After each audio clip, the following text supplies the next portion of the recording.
Hello, welcome to Digital Skills Checklist Level 1. My name is Emily Steele, and I'm the Adult and Digital Services Librarian for McCracken County Public Library.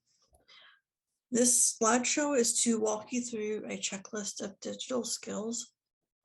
I will show you where you can find it on our webpage, and then we'll just talk about the things that you'll learn if you go through the checklist. This is designed to give you a good foundation of digital skills so that you'll be able to get around on the computer better.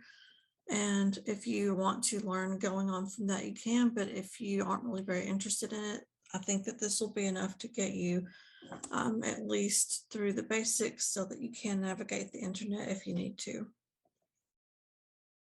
Okay, the checklist is on our website. It's mclib.net. You can go to this URL if you want to write it down, or I'm going to show you how to get there from our website. This is our website. It's mclib.net. And if you go to the Learn tab, it's Libraries Lead with Digital Skills. That was the name of a grant that we were using when we first started putting videos up. This might change today, but it will stay under the Learn tab. And it will say something like digital skills or digital literacy. Actually, I'll go ahead and go to that page. I may add to this someday, but this is the gist of it. Down the left-hand side, there's a skill or some knowledge to pick up, and the middle talks about the lesson. And then on the right, you have the link to the lesson. So as I said, this is going to help you build a foundation of digital skills, and it's going to do that through really short lessons. Some of them are videos, some of them are tutorials, but none of them are very long, and the beginning ones are really like up to 15 minutes. And as I showed you on the left, there's a list of the skills, and then in the middle, it talks about what kind of a lesson it is. And then on the right, there's a link out to the video or the tutorial on the internet, or in one case, some instructions on how to find the program on a computer. If you are really just getting started, you may need somebody to help you get to the checklist for a few times and help you get set up. But after doing a few of these lessons, I think that you'll be able to carry on without as much help. If you do need help, you can call the library, or you can go to the library. You can use our computers there and somebody can help you. If you call, ask for the information desk and we can answer some computer questions over the phone. The first lesson is getting started with a computer and using a PC or Mac. And the first one covers parts of the computer, and the second one is navigating around a desktop. Both of these are on digitallearn.org. That's a resource from the Public Library Association, and all of the lessons on there are really short and easy. So I'm going to share my screen again because I want to show you what that page looks like. Okay, so here's Digital Learn. You can do more on this page if you want to, but if you are going to follow on the digital skills checklist, I would suggest just doing these two and then go on to the end of the checklist, and then you can always come back. If you do the whole checklist, some of this will be reviewed for later. When you click on one, first of all, it tells you about how many minutes it should take to get through it. Then when you click through, it has 4 activities. You can click Start Course, or you can go down here, and sometimes there may be something you could skip. Like if you are really good at using a mouse, then you can just skip that one. You could do 1, 3, and 4 if you want to, however you want to do it. If you want to just watch them all in order, then that is when you click Start Course. And sometimes down here, there will be a little quiz or activity. And for some of these, you may want to get a PDF, which just means it is the slides all laid out for you, so you can have it on paper. So that is how you use digitallearn.org. I think it's a really good resource. And now we're going to go back to the slideshow. Okay, moving on. Goodwill has an online resource. It's on GCF online. and they have a good resource on using the internet. So when you go to this one, it's going to link out to the right lesson, and you'll go down to lesson 5 and 6. That will cover browsers and links. And then after that, we move on to using the mouse. And there are 2 ways of recommended on the list to do that. So you can do both of them, or you can pick one. And the first one is another resource on that Goodwill site. It is a tutorial. It's pretty short. It will lead you through different things that you could do with the mouse. And if you aren't used to using a mouse and you have a hard time clicking the thing that you want on the computer, going through this tutorial a few times will help you get used to the feel of using a mouse. And the second thing is playing computer solitaire. If you do this, you'll get better at using the mouse, because as you play the game, you'll get practice, and you'll be thinking about playing the game and not always thinking about the mouse, and it will become automatic. If you play computer solitaire, you'll be using the mouse to click and double click and drag and drop, and it's just good practice. The library computers have solitaire, and there's a pretty good chance that if you have a home computer, you have it as well. So after the mouse, we're going to practice keyboarding. You don't have to be a really great typist, but if you learn the keyboard layout, it'll just make things easier for you. Even if you want to go on just like typing with your index fingers, it'll still be faster. Typing.com is the next resource, and it will lead you through drills. And they may seem strange at first, because you'll literally be typing something like FJ space, and you'll feel like this is stupid. But what it's doing is it's getting your fingers used to finding the key, and you'll remember where the F and the J and the space bar are. With this one, you'll just keep going back to go down the list, and I'm going to show it to you. And you'll go all the way through until you finish the beginner level. So this is typing.com. If you want to, you can create a free account. You don't have to. If you do that, it will track you. Since you aren't doing this for school, you can just keep track of it yourself. Just have a pen and paper, or just you'll probably remember where you've been. When you get to this site, you'll go to the Students tab, and you'll go to Typing Lessons. And as I said, there's J, F, and space right at the very beginning. When you're ready, you'll click Start, and it will show you keys on the screen, and you'll type them. Again, it doesn't really matter how fast you go. What matters is that you get better at using this. If you are accurate and you aren't having to go back and fix a lot of typos, that's more important than being fast. I'm just going to scroll down so you can see the rest of the page. It has reviews set in there that you can do as you go. And the way they've got it set up is it's doing the middle keys first, the center row, and then the top row, and then the bottom row. I think it's the keys that you'll use the most, and then like Z you won't use as much. And then it ends with a wrap up and an assessment that you can do. If you want to go on after this, you can. They've got other levels. You can go on if you want to intermediate or advanced, but for the purposes of the skills checklist, you really just need the beginners.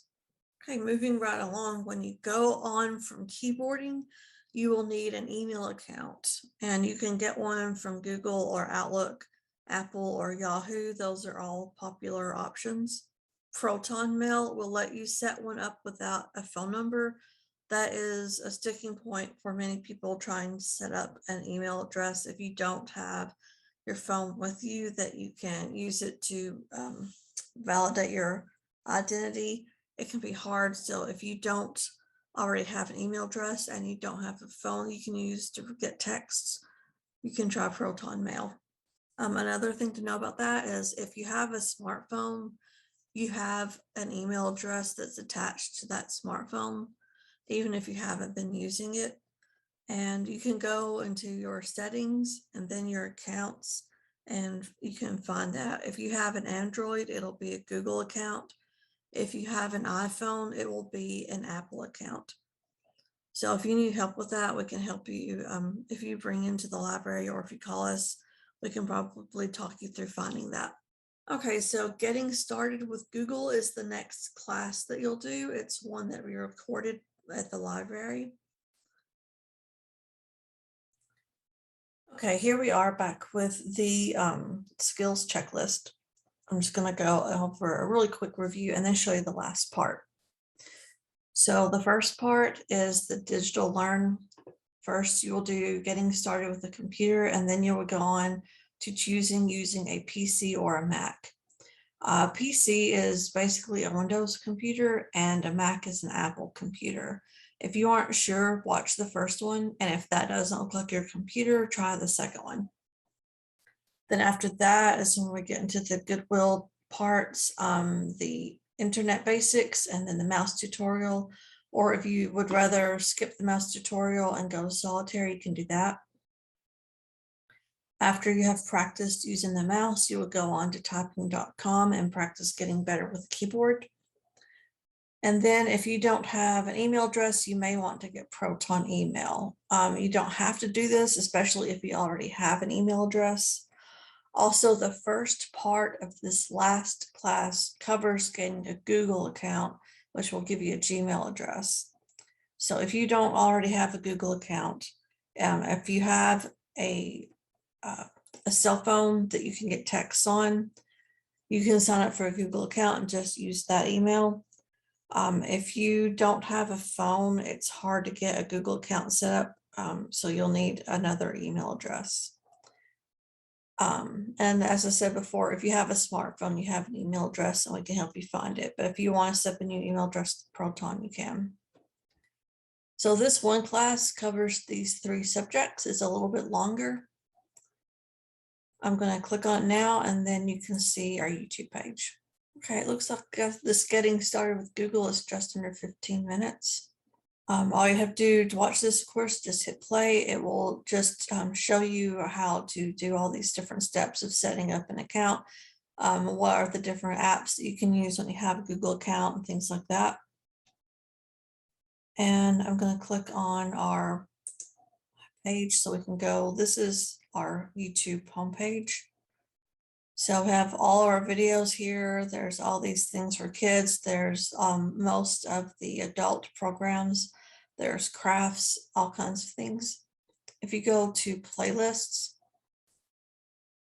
there's a libraries lead with digital skills that has most of our computer classes on it. We may do another playlist someday with all the computer classes, but if you want to see everything, you go to videos and just scroll through, and all of our videos are here. So this is a good thing to know about, especially if you have kids and you need to keep them quiet sometime on a sick day or snow day. And there are plenty of things here for grown-ups too. So that is how you use the YouTube page. And all of this will be linked here. And I'm pretty sure I'm going to add another Google class at the end. So there will be another one down here when you come to see the page, I think. Even though it's a Google class, the programs it will talk to are similar to programs that you can use from something like Apple or Microsoft. So if you already have one of those accounts, you could watch the Google class and then apply what you learned using Apple or Microsoft. Like if you have an Outlook.com email, you can access Microsoft Word online and Microsoft Excel online. They are free versions. They don't have all of the features that you would get if you had the paid for subscription, but they are pretty good resources, especially for something you can get for free. All right, I may add more lessons to this later, but by now you know how to use the linked resources. I'm pretty sure I'm going to put on another Google class at least that goes into using their programs in a little more depth. But if you're doing this, if you go back to that website, the mclib.net learn digital skills site, everything will be linked right there on level 1. If you, as I said, if you complete these, you'll have a really good foundation in digital skills. But if you want to go farther, there is more on Digital Learn. We scroll down that page a bit. They have quite a lot. The GCF is the Goodwill that I'm recommending for the internet class and the mouse tutorial, but they have a good deal more. Typing.com has more levels, and we have more recorded classes provided by the library. You can get to those from our YouTube page, and that is linked on that mclib.net. So if you want to do all this, you can choose further lessons to complete. One of the classes on our YouTube page is about a program called Linda that has a ton of computer programs. And one of them is about a program called Applied Digital Skills by Google. And that has hours of programs that you can go to, and all of those are free. We'll go on making new classes when we can have classes in person again. We will do that, and we will keep on recording classes as well. So if there's something that you want to learn and you can't get to it, it will probably show up on our YouTube channel. And this is level 1. I plan on putting together probably at least a level 2 and maybe a level 3. So watch for those if you want to keep going on farther. And if you keep up with us on our webpage or on our social media, then you'll find out when we put out new lessons and all of our other activities. So our website is mclib.net, mclib.net. And that has links to all of our social media. If you need more help with this, my name again is Emily Steele. You can ask for me at the library, or you can find my email address, and we can help you at the information desk. Whoever's there will be able to help you out with any of this. So thank you for watching, and I hope that you learn a lot.